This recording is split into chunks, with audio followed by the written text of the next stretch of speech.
Hello and welcome to Granada Reports, live with the latest across the Northwest. Hello, thanks for joining us on the programme this evening.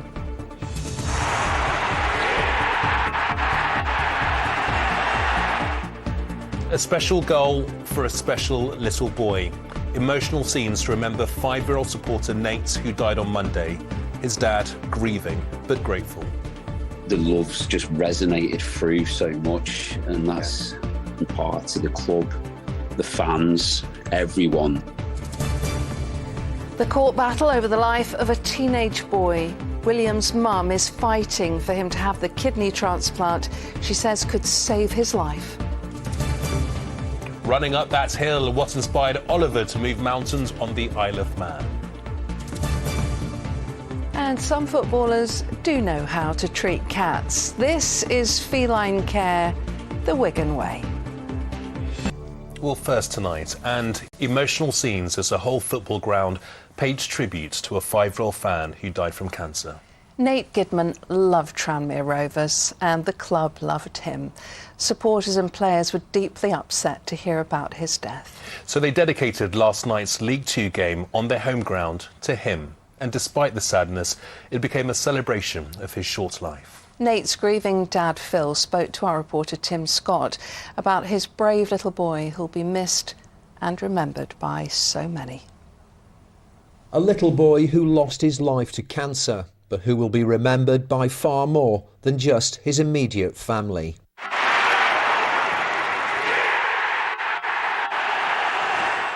It was supposed to be a minute's applause for Nate Gidman at Tranmere Rovers last night, but in the middle of it, they scored, and spontaneously the players brought a team shirt with Nate's name onto the pitch, and then at full time too, as a very special tribute to the 5-year-old who died on Monday. It's written in the stars. I mean, I felt that everyone cared. Everyone else was grieving too, and just to have that moment for everyone on the pitch, it's special. It's special. I've got goosebumps all over again. We were hoping that the ball might go out of play and us as players could actually join in with it too. But the way things happened, it must have been written in the stars. Nate first fell ill in 2020. He was diagnosed with a brain tumour, and despite rounds of radiation and chemotherapy, Nate was given 6 months to live last November. His battle against cancer took him to Tranmere Rovers with his dad, a lifelong fan, where he was guest of honour. If anyone from the club is watching this on Granada Reports, your message to them? You've been amazing. Your love has been so strong, so sincere. The way that Nate's life has been honoured and illuminated, you know, we're just so grateful to have been able to share this with you. It doesn't bear thinking about what they've had to go through. And a little boy of that age to be so strong, and deal with the issues he's had to deal with is simply magnificent. Where do you and the family take you from here then, Phil? I'm quite fortunate to a certain point that I've not had to deal really with any grievances before, so it's a bit of unknown territory for me. But each day at a time, be kind to ourselves. Don't try and overly push yourselves, and keep talking as well. At Tranmere Rovers, they'll be talking about little Nate for a long time to come. And last night's goal and tribute will mean so much to his family when they remember him in future. Tim Scott, ITV News. And there's more information about fundraising for the Children's Brain Tumour Research Fund on our website. Just go to itv.com/Granada and click on the link. Yes, such a moving report to start the programme tonight.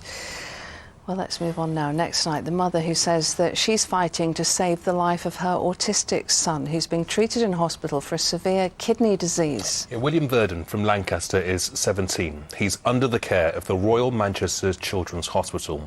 Doctors there want a court to decide if William should be eligible for a kidney transplant or whether his treatment should be stopped. William's mother wants him to have a transplant and says that it's now a race against time to save him. Our correspondent Amy Welsh is outside the hospital for us tonight. Amy, what more can you tell us? Well, William Verdon's family believe a new kidney is his best chance at life. And while his mum today launched an urgent appeal for a donor, Manchester Children's Hospital here, where he's being treated, want a court to decide if that is in his best interest. They want a ruling over whether he should get a new kidney, whether he should continue with dialysis, or whether treatment should be stopped altogether. Now, if that last scenario were to happen, then William, who's 17 years of age, may only survive another 12 months. He has a rare kidney disease, which means his kidney only functions at 5%. He needs at least 4 hours of dialysis 4 times a week, and on top of that he also has autism and ADHD, which means he sometimes struggles with the tubes and the wires that are involved in that dialysis. Now, that being said, his mum says he loves playing golf, that he has a good quality of life and that he has a right to live. Because you were born with a learning disability, it doesn't carry a death sentence. You know, people with autism, they're just like everybody else. They deserve the right to live like everybody else. And he's constantly asking, when am I getting a transplant? I want to get better. It's soul destroying because I won't lie to him. And Amy, what did the Children's Hospital had to say? Well, doctors say even if a donor is found, there is no guarantee that the transplant will work. They've issued a statement to us tonight saying they recognise this is a difficult time for William's family and that they will continue with his dialysis unless his clinical condition changes. They go on to say that the decision on whether a transplant would be in his best interest is a very complex one, requiring consideration of a range of very difficult issues, including significant risks and the possibility that his transplant would fail, which is why the Court of Protection is being asked to make a decision on the best care for William going forward. Well, William's mum also has concerns that his treatment is being refused because of his autism, but that decision is now in the hands of the Court of Protection, which deals with cases when an individual doesn't have the mental capacity to make the decision for themselves, and the judge will make his decision over whether William should be added to the transplant list over the coming weeks. OK, Amy, outside the Royal Manchester Children's Hospital, thank you. In other news, a teenager appeared in court charged with the murder of 20-year-old Dylan Keelan in Tameside. Dylan was stabbed on Friday night in Duckenfield. The 17-year-old is also accused of threatening a person with a blade. Police say they're becoming increasingly concerned about a man from Tameside who disappeared in December. 50-year-old Paul Ryan was last seen on Manchester Road in Denton on Wednesday, the 1st of December. He was captured on CCTV in the Asda supermarket on Cavendish Street earlier that evening. He was reported missing the next day after failing to turn up for his mother's funeral. Officers say they have found a bag believed to belong to Paul during searches around the Audenshaw Reservoir area.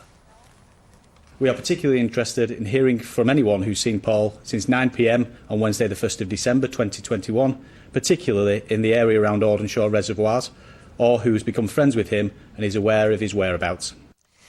The Government Minister for Care and Mental Health has apologised for continuing a meeting after she tested positive for COVID. As we reported last night, Mike Palmer from Sale, Tim Owen and Andy Airy were meeting Gillian Keegan to talk about suicide prevention being part of the school curriculum. Mike says the COVID announcement came at the end of the constructive meeting. Said she was positive.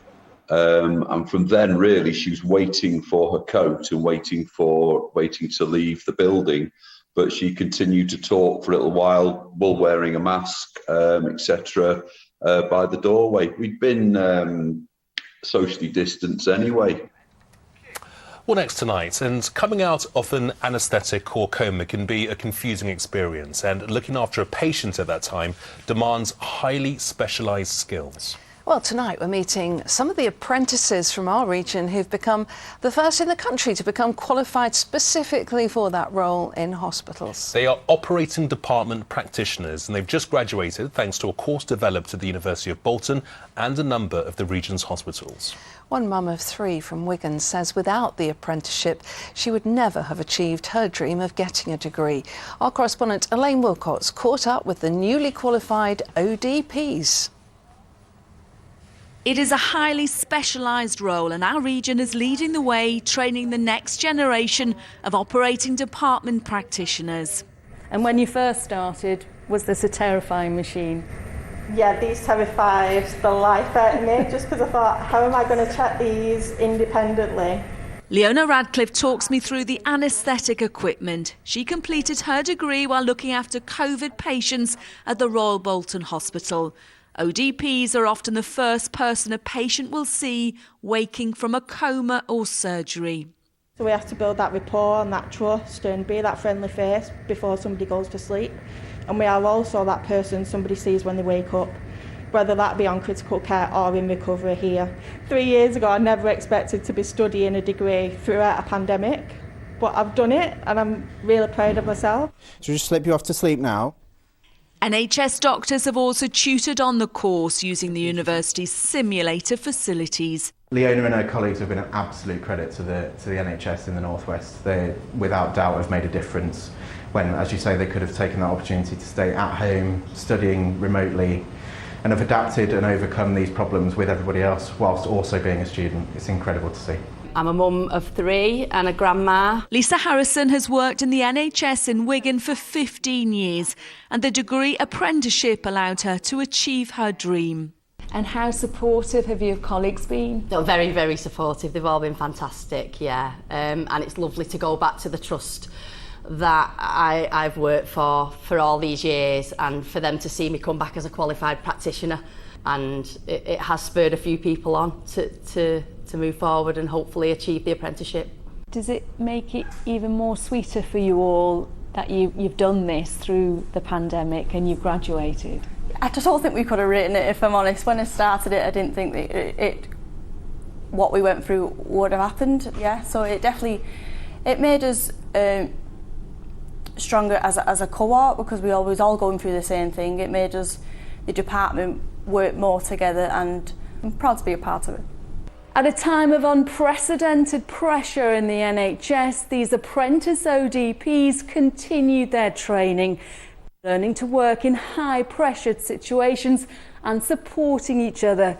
This class have graduated with flying colours. It's hoped this apprenticeship will help fill a skills gap in the NHS and raise the profile of the ODP profession. Elaine Wilcox, ITV News, Bolton. Yeah, well done to them, and the best of luck to them for the challenges that lie ahead. Lots to come on the programme coming up. It's a new world, so go out and find it. How Paul and Tommy are singing proof that music really can be the best medicine. And a better day than it was yesterday. It wasn't wall-to-wall sunshine, but a lovely day for a walk along the beach up at Arnside. I'll have the forecast for the rest of this week and the weekend coming up a little later on. Walk along the beach, that'd be nice. It would. Here's what's still to come on the ITV News at 6:30 with Mary. Coming up, an early lifting of COVID restrictions in England. The Prime Minister says all remaining rules will be scrapped in a matter of weeks. But is it safe to do so? The RSPCA removed the footballer Kurt Zouma's cats after that video on social media. We'll have all the latest. And a dream come true for the teenager who wrote to Disney. Do join me for those stories and more at 6:30. I loved Encanto. We're loving that story, aren't we? Yeah, it's very, very good. Have you watched it? It's a real feel-good movie. Highly recommend it if you haven't watched it. Now then, it's not very likely that many of us will ever climb Everest. A, because we're not fit enough, and B, because it's too far away. Yeah, but that is no problem for Oliver Chambers, a runner in the Isle of Man who set himself a challenge to run up and down a hill enough times to cover the same elevation as climbing Everest, all in a single day. As you do. That is almost 9,000 metres of running. Our Isle of Man reporter Joshua Stokes was there to see him take on the climb.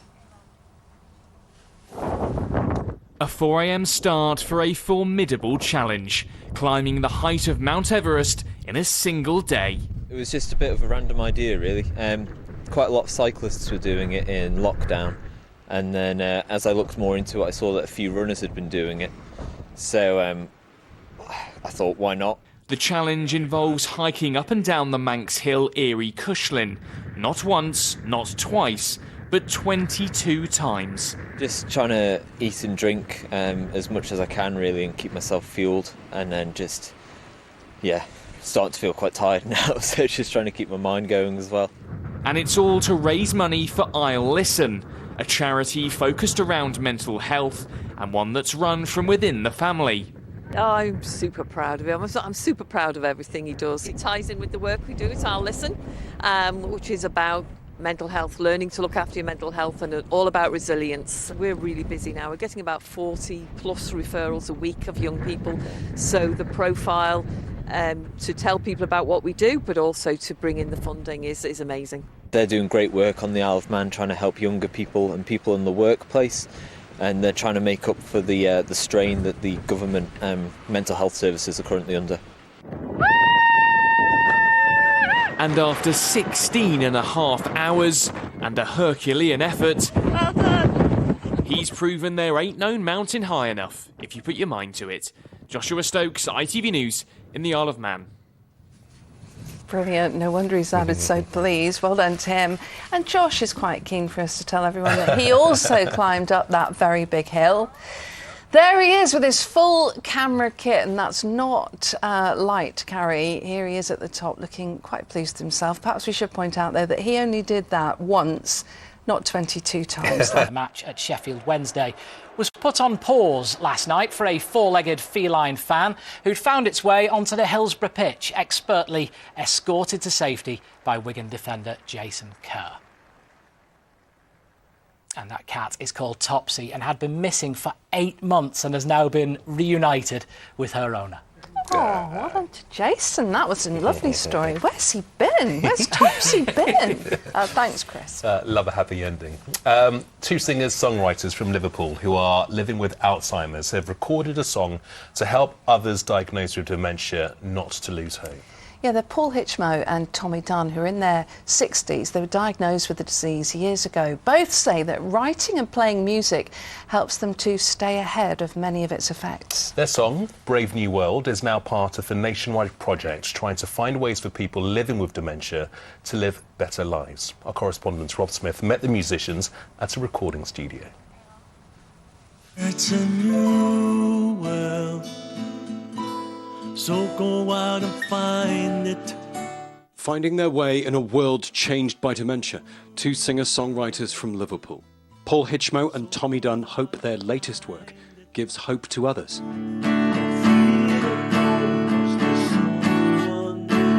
The musicians have lived with Alzheimer's across a decade.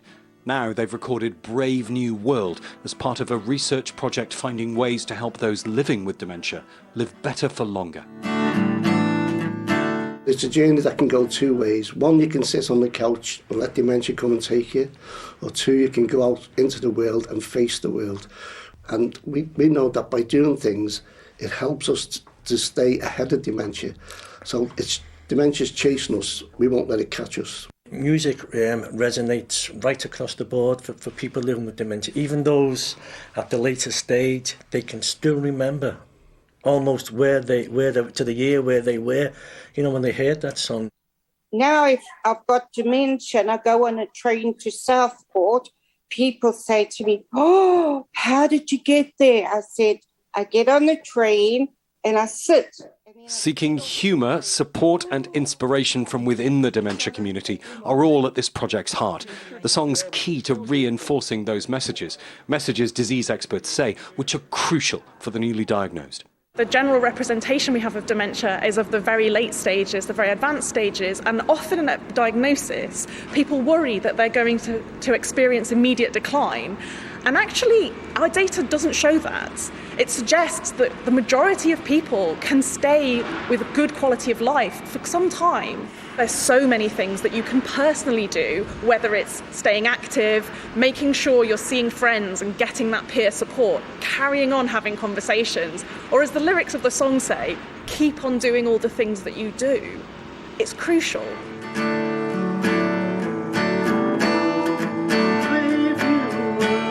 Paul and Tommy say they felt nothing but fear when told they had Alzheimer's, a fear they want to ease for so many who could have a brighter future than ever thought possible. Rob Smith, ITV News, Liverpool. Yeah, well done, guys. The power of music. I was going to say, just another reminder, not that we need one, but how important music is. Yeah, it's incredible how it helps the memory as well. OK, let's get the weather now. Here's John. That sunshine really made your eyeshadow pop, you know. And you put the wipe in the bin, not the toilet. United Utilities sponsors ITV Granada weather. Go ahead, Queen. Hello again. Well, I think we can all agree that today was a better day than it was yesterday. A little bit of cloud this morning, though, down here on the Ribble Estuary, and it's Seagull Central up at Morecambe, but plenty of blue sky there, as you can see, but still a bit clarty underfoot here at Whitfield in Greater Manchester. So fairly quiet today, but breezy day, but it will be more breezy tomorrow as the isobars squeeze through there. Then a ridge of high pressure coming in to give us a quiet day on Friday, ahead of some wet and windy weather, I'm afraid, for the weekend. But back to this evening and overnight tonight, just 1 or 2 showers scooting through. They could be wintry up on the tops, say above 1,000 feet. We might just see 1 or 2 icy patches around as temperatures fall away to almost 0 Celsius. There's this morning's sunrise on the Isle of Man. The sun's up at 7:41 tomorrow, setting at 5:10 tomorrow evening. A bright and a breezy day again tomorrow. More chance of seeing a shower, a number of showers passing through, and again up over the high ground they could be wintry, maybe giving a covering of snow right up on the tops of the Pennines and the Fells. So blowy day, gusts up to 40 miles per hour and none too warm at 6 or 7 Celsius, and some further showers to come through tomorrow evening. But skies will clear, so a chilly start to Friday, a touch of frost around, then a bright start before a veil of high cloud moves in during the course of the day, and potentially just 1 or 2 isolated showers, but a mainly dry day and a top temperature of 7 Celsius. That rain behind me, that's going to move in for Saturday, I'm afraid, along with some strong and gusty winds. Enjoy your evening. United Utilities sponsors ITV Granada weather. Those eyebrows are unreal. Yeah, we've just been talking about our favourite bits of music. What's yours, Kamal? Midnight Train to Georgia by Good Gladys Knight and the choice. Pips. Love Great that song. choice. Love that. Thanks for watching. Bye-bye. Good night. Bye.